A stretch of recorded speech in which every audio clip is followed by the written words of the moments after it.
Good evening. On a day when a senior White House official indicated there may be a definite link between the travels to Hanoi of the Soviet president and to Peking of Henry Kissinger, the president's foreign affairs man.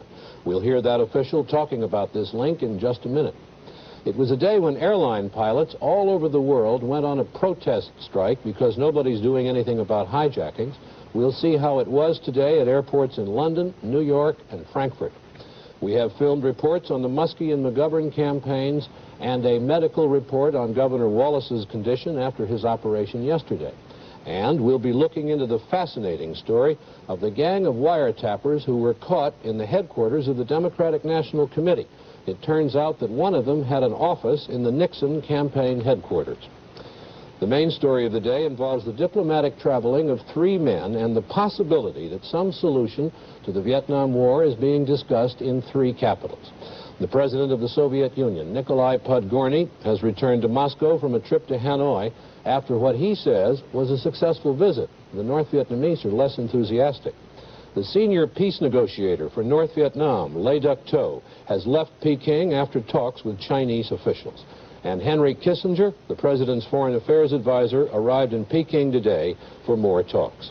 All of this traveling has led to much speculation that something is up, that a solution to the war may be in the offing. That speculation grew stronger today because of what Clark McGregor, counsel to the president for congressional affairs, said in New Orleans when Paul Duke of our staff asked him if there is a connection in all of this. Here is what he said. Well, there are a number of, first let me say I haven't any inside information of a highly classified nature that I'm free to disclose, but looking back on the communique that concluded the president's visit to Peking and the communique that concluded the president's visit to Moscow, and noticing the visit of Podgorny, President Podgorny of the Soviet Union to Hanoi, Le Duc Tho, the principal North Vietnamese negotiators' movements, Henry Kissinger's conversations today with Zhou Enlai, and knowing the president as I do, I just know that these are not a disconnected or happenstance series of events, but rather they do follow an organized plan, and we can only be very hopeful that the diplomatic activity will produce progress in the Paris peace talks. You are suggesting, are you not, that there is a link between the trip of Mr. Kissinger and the trip of Mr. Podgorny, the Russian president? I think that's a fair conclusion to draw from the facts that are evident for all to see. One of the fascinating and as yet unexplained elements of whatever is going on is that the Chinese are not letting Russian ships land war supplies for North Vietnam in Chinese ports. 85% of Hanoi's war supplies come by sea, but North Vietnamese harbors are blocked by American mines, and for some reason the Chinese won't let the Russians use Chinese harbors. While Podgorny was winding up his visit to Hanoi yesterday, American planes knocked out 146 pieces of air defense equipment in North Vietnam, including 76 Russian-made missiles, the biggest destruction of North Vietnamese anti-aircraft equipment in any single day of the war. American troop strength on the ground in North Vietnam is at its lowest point in 7 years, 60,100 men. But there are thousands more engaged in the war from bases around Vietnam, 10,000 on Guam, 42,000 on more than 60 ships in the South China Sea, and about 40,000 airmen in Thailand, adding up to a force of 92,000 servicemen involved in the war, but not in Vietnam. This is NBC Nightly News, brought to you by Gleam 2. Commercial airline pilots struck today to try to get the United Nations and individual companies to take stronger action against hijacking. In the United States, the walkout was mainly a failure. Only Eastern and Northeast Airlines shut down, involving only 4,100 pilots of 31,000 commercial airline pilots in this country. Airports in New York, Chicago, and Los Angeles had plenty of domestic arrivals and departures to handle. There were some arrivals and departures of international flights. Some international flights came out of Europe and Asia, but within Europe itself, commercial flying was cut sharply. Here are reports from Robert Hager in Frankfurt, George Montgomery in London, and Lloyd Dobbins in New York. The International Building is normally one of the busiest areas at Kennedy Airport. On an average day, 250 to 300 international flights land or take off at Kennedy. Today, 18 of the 23 overseas airlines did not fly, and the normally busy area was deserted. The International Rivals Information Board showed only a handful of flights. Some of the shops in the building were closed at midday, and service personnel who are usually busy today seemed only bored. Airport and customs officers said they expected some flights to arrive before the end of the strike tonight, but they did not expect the usual crowds. If any departing passengers were stranded, they either waited somewhere else or changed to one of the international airlines that did fly today.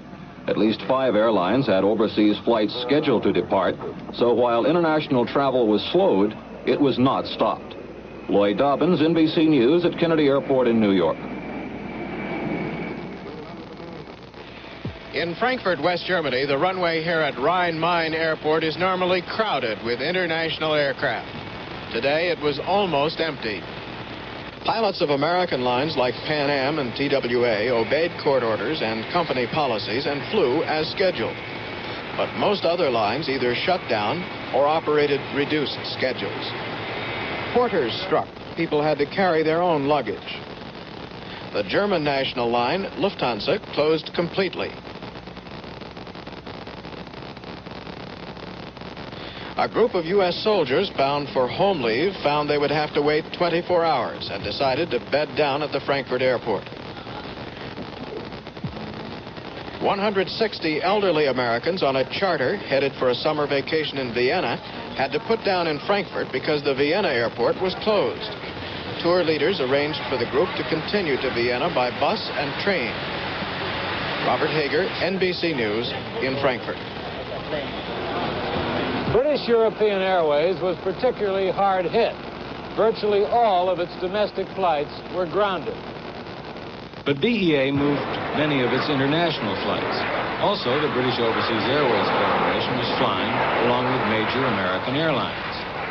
Most European airlines virtually stopped, but this halted less than half of London's air traffic, so the strike was not a complete success here. Some American pilots were disappointed they couldn't strike. I feel that one day that one of these people is going to, there's going to be a problem, and there's going to be an airplane full of passengers that are going to be in deep trouble.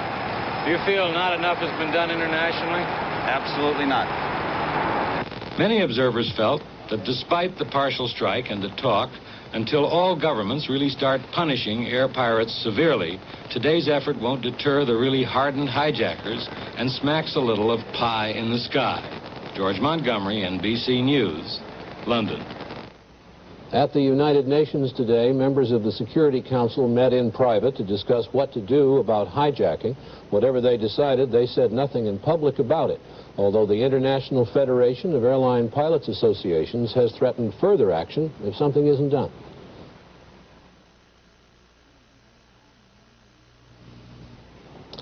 The Supreme Court today ruled on wiretapping and on baseball. It held that Major League Baseball is entitled to be exempt from the antitrust laws, even though the leagues are businesses engaged in interstate commerce, which means the court upheld the right of the owners to trade or sell baseball players without asking the players. The court said any changes in this practice should come from the Congress.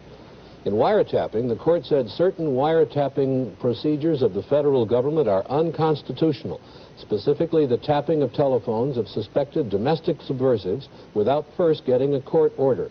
Former Attorney General John Mitchell had defended the government's right to do this, but the court ruled 8-0 against it. Carl Stern reports. No administration in 100 years has made as broad a claim of inherent presidential power as the Nixon administration. That's why today's unanimous decision refuting that claim is especially important.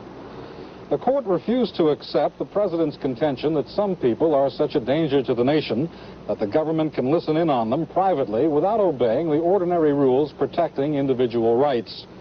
Recent figures showed that on a given day, the government was operating 40 wiretaps and hidden microphones, 4/5 of them at the secret order of the Attorney General, and only 1/5 with court approval. The ruling does not restrict eavesdropping on spies and foreign agents, but it throws a new crimp into the government's campaign against alleged domestic radicals. In fact, the government may have to forego prosecution of some of them now, rather than admit there was illegal wiretapping. Anyone who has been the subject of an improper tap theoretically could sue, claiming damages of $1,000 a day. Carl Stern, NBC News at the Supreme Court.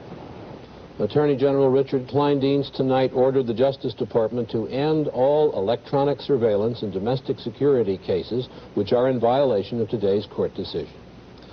One of the most fascinating and exotic stories ever to come out of Washington, D.C. is the talk of the Capitol today. 5 men were arrested early Saturday while trying to install eavesdropping equipment at the Democratic National Committee. And it turns out that one of them has an office in the headquarters of the Committee for the Re-election of the President. The same man holds a contract to provide security services to the Republican National Committee. The Republicans are scandalized and fit to be tied. Robert Endicott covered the story. Democratic officials today held a series of meetings to talk about tighter security at their national headquarters here in Washington. They admit there isn't much they can do about the break-ins, but they hope to come up with something. The burglars broke through a fire escape door that led to the committee's offices. Some campaign memoranda was found on one of the suspects, apparently taken from this office of Youth Affairs. But party officials say no security files were touched. Most of the offices, including that of Chairman Lawrence O'Brien, have been checked for electronic bugs, and none has been found. One of the suspects, James McCord, operates his own security company in Washington. He was doing work for the Republican National Committee and the Committee to Re-elect President Nixon. Officials of both groups say McCord was fired today.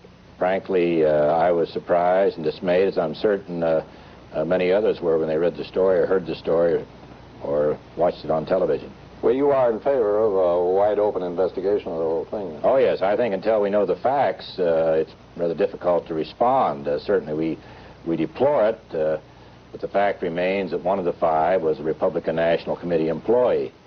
And frankly, I would like the facts laid on the table and let the chips fall where they may.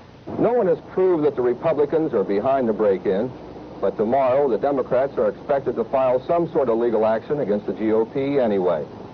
Robert Endicott, NBC News, Washington. The president's press secretary said of this incident, "I'm not going to comment from the White House on a third-rate burglary attempt. Obviously," he said, "we don't condone that kind of second-rate activity." Lawrence O'Brien, the Democratic National Chairman, indicated some legal action might be taken. He said, "I thought this was a law and order administration." A more important story from Washington, the Democratic Party's attempts at reform suffered a setback today. A federal judge ruled that 3 of the party's rules governing the selection of delegates to the National Convention are unconstitutional rules. 2 concern proportioning of delegations by race, age, and sex. The Democrats will appeal.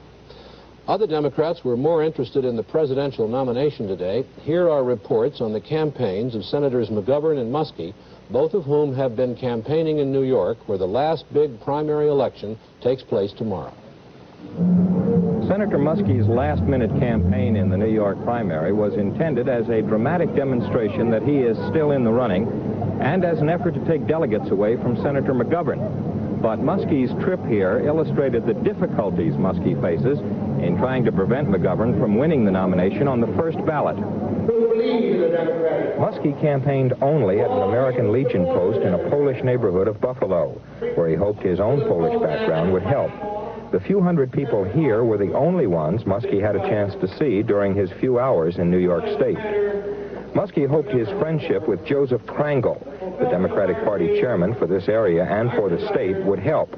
But Krangle has stayed neutral between Muskie and McGovern, and as a result, his local Democratic Party did not work hard for Muskie. In a similar way, the local AFL-CIO council endorsed Muskie, but the labor organization did not do much for him, and some labor leaders joined the strong McGovern organization. In his speech, Muskie tried to knock down the idea that McGovern is a sure thing. It also occurred to me that what happened to one front runner, namely me, could happen to another front runner.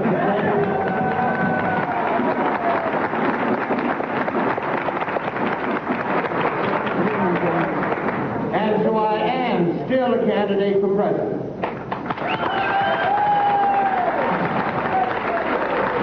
Muskie feels that if he has any chance at all of making a showing in New York, it will be here, among the Polish Americans, organization Democrats, and union workers. But he may be too late too many people are looking for places on the McGovern bandwagon. Ron Nesson, NBC News, with the Muskie campaign in Buffalo, New York. Senator McGovern was supposed to spend this last day before the primary traveling across the state, making several stops, but he canceled them all. And this, as he explained it, is why.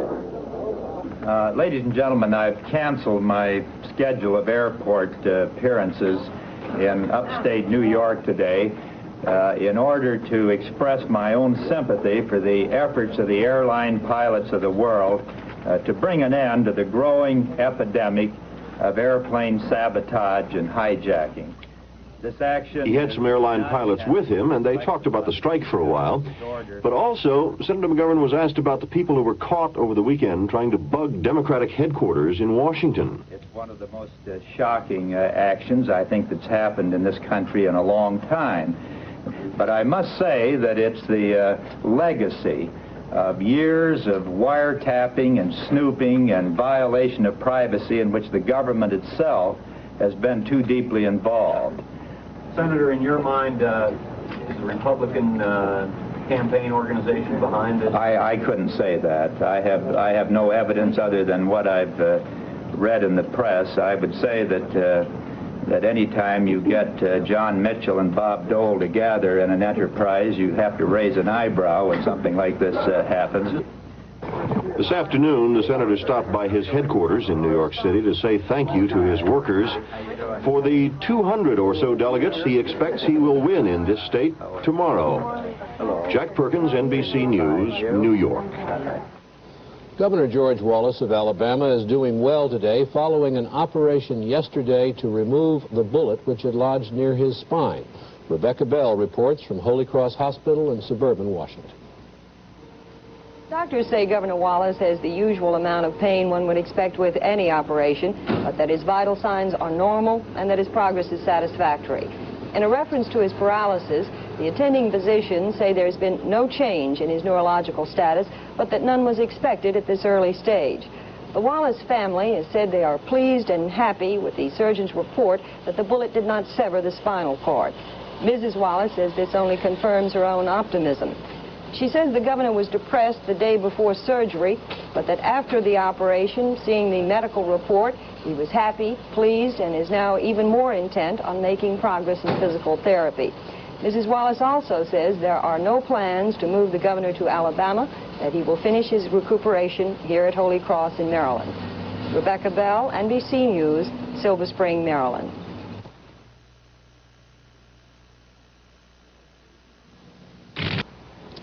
Edith Irving surrendered in New York today to start serving a 2-month sentence for helping her husband Clifford in the $750,000 Howard Hughes autobiography hoax. She will serve her time in a relatively nice prison. She is selling some of her paintings at auction while she's away. She said she was glad she wouldn't be around for the auction, that she's shy and hates openings and things. Here's a report from Steve Delaney. Mrs. Irving showed up early this afternoon in the rain at Manhattan Federal Court with 2 attorneys. She still faces extradition to Switzerland, where she's accused of forgery, counterfeiting, and embezzlement. In spite of that, she was a little more optimistic today than were her lawyers. Is there anything that gives you hope? There's nothing to be said at this time, please. Yes, there is something that gives me hope: humanity, a system of humanity. Edith Irving will be in jail until the end of August. Her husband Clifford is appealing his sentence of 2.5 years, which is scheduled to begin when she gets out. Meanwhile, he's babysitting for their 2 sons and trying to finish a book about the Hughes hoax. Steve Delaney, NBC News, New York. The first hurricane of the season struck the Florida coast today in the neighborhood of Panama City, Florida. It has lost some of its strength, but it has taken 7 lives in Cuba and 6 so far in Florida. Some progress in Soviet-American trade, the first since the summit. The Soviet Union has agreed to buy 4 American-built automated factories for $55 million, making, among other things, knives, forks, spoons, and coffee pots. Some progress on drugs coming into the United States from Bermuda and Canada. The House Appropriations Committee today ordered the Customs Bureau to stop pre-clearing travelers bound for the United States from those places. The problem is that such pre-clearing prevents body searchers once the travelers have arrived in the United States. In San Francisco, individual doctors today criticized a recommendation of 2 study groups of the American Medical Association that criminal penalties be abolished for the private use of marijuana. Prices drifted downward today in light trading on the stock markets. The Dow Jones Industrials fell more than 3 points. On the New York Exchange, the average price of a share lost 9 cents. On the American Exchange, the average price of a share lost 2 cents. In Rapid City, South Dakota yesterday, a memorial service was held for the people who died in the floods there, more than 200 of them. Mrs. Richard Nixon attended the service, one of the thousands who were there. Here's a report from Bob Jameson. It had rained most of the weekend in Rapid City, and in fact a heavy downpour Saturday night sent a flood scare through the town that had been devastated only a week earlier. Despite the rain, 5,000 people gathered in a high school gymnasium to pay honor to the memory of those who had died. Visitors came too, including Mrs. Richard Nixon. Most of the people who attended the service had intimate knowledge of the disaster. They had lost relatives or friends or their possessions. But the message of this memorial was not to dwell upon what had happened in the past, but to find strength from that to use for building for the future. There seems to be a sacred optimism that is turning this tragedy into triumph.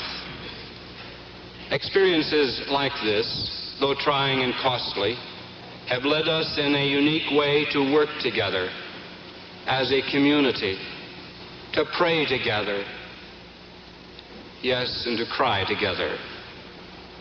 Let us then now, in silent tribute, observe a moment of silence for those who are gone.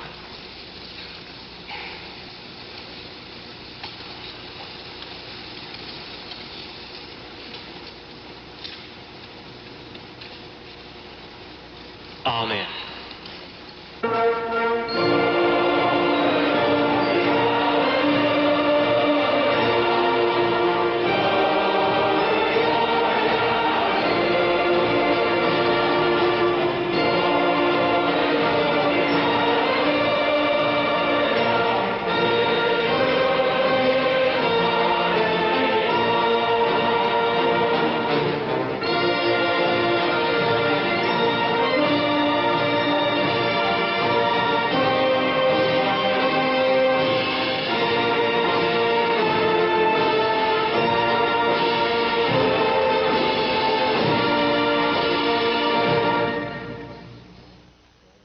Good night for NBC News.